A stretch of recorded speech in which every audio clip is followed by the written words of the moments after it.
4।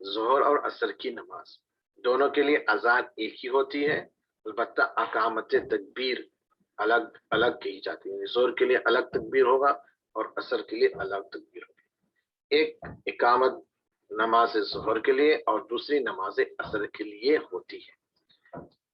عرفہ میں قیام کرتے ہوئے حجاج کرام پوری توجہ کے ساتھ اللہ کا ذکر کرتے رہتے ہیں، اس کی حمد و ثنا بیان کرتے ہیں اور سورج غروب ہونے تک اپنی مغفرت کے لیے دعا مانگتے رہتے ہیں. یعنی یہ کام حجاج کرام حاجی جو ہے میدان عرفہ میں رک کے کریں گے، پھر سورج غروب ہوتی ہی مزدلفہ کے لیے روانہ ہو جاتے ہیں. اگلی سلائیڈ دیکھتے ہیں، یہ لاسٹ سلائیڈ ہے، سلائیڈ نمبر 5.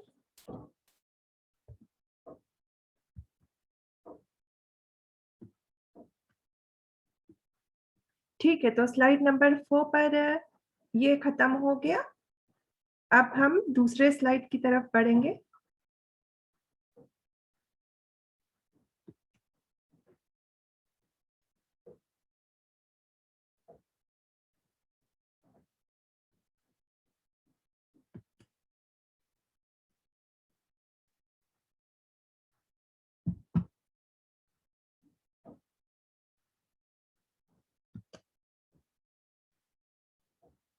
طلباء کرام، اب ہم اگلے پریزنٹیشن کی طرف بڑھیں گے.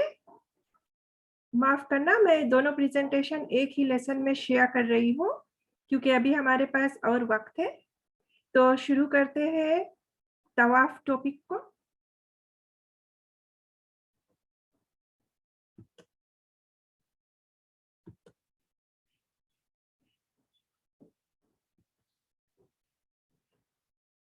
حج کے مراحل نمبر 2 طواف.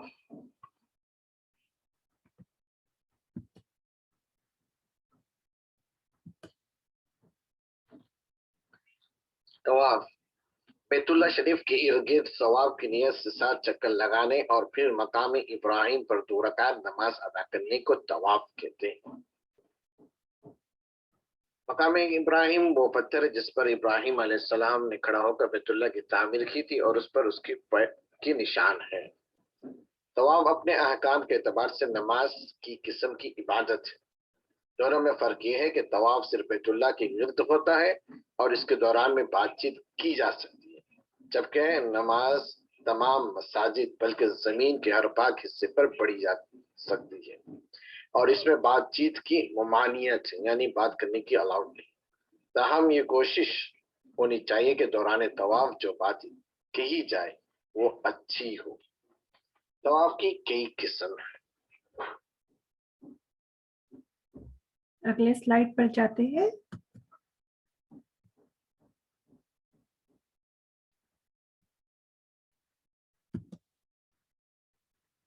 طواف قدوم اسے کہتے ہیں ارائیول طواف.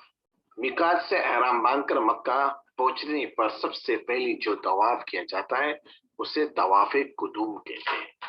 میقات وہ جگہ ہے جہاں پہ آدمی احرام باندھتے ہیں اور مکہ پہنچتے ہی یہ طواف کرنا ہوتا ہے.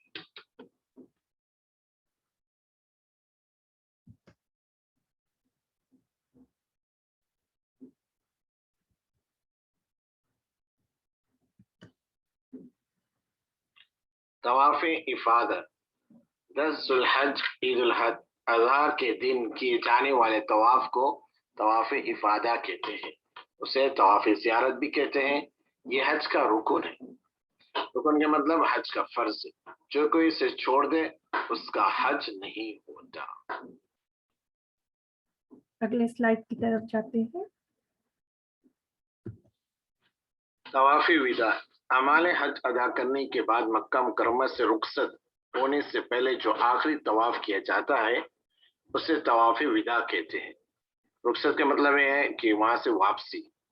یہ مناسک حج کا ایک لازمی حصہ ہے. لازمی مطلب ضروری ہے.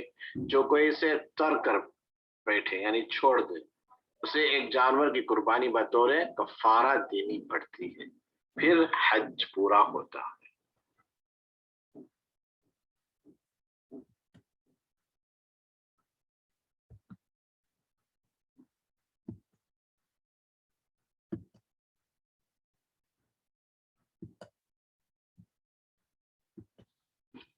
طوافی ودا اعمال حج ادا کرنے کے بعد مکہ مکرمہ سے رخصت ہونے سے پہلے جو آخری طواف کیا جاتا ہے اسے طواف ودا کہتے ہیں۔ رخصت کا مطلب یہ ہے کہ وہاں سے واپسی۔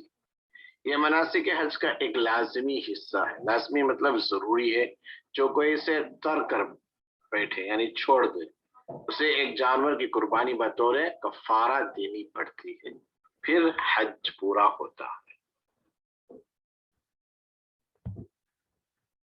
شاید میں نے لاسٹ سلائڈ 2 بار پلے کر دیا ہے،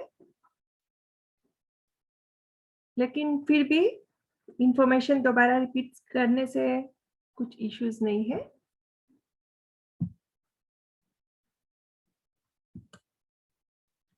تو میرے عزیز طلباء کرام، یہاں پہ ہم ختم کرتے ہیں حج پر جو لیسن۔ میں نے سوچا تھا 3 لیسنز میں ہم اس کو کور کریں گے، لیکن ہم نے 2 ہی میں کور کر لیے ہیں۔ تو امید کرتی ہوں کہ جماعت 13ویں جماعت کے سارے جو طلبات ہیں ان کو اس لیسن سے زیادہ فائدہ ہوا ہوگا۔ اور مولانا شجاعت صاحب جو کینیڈی مسلم کالج میں اردو ٹیچر ہے، اس کا تہ دل سے شکریہ ادا کرتی ہوں کہ اس نے آپ بچوں کے لیے یہ لیسن جو ہے وائسڈ اوور پریزنٹیشن کر کے اور ہمیں بھیجا تھا۔ تو شکریہ، خدا حافظ، ملتے ہیں اگلے لیسن پر۔ جزاک اللہ والسلام۔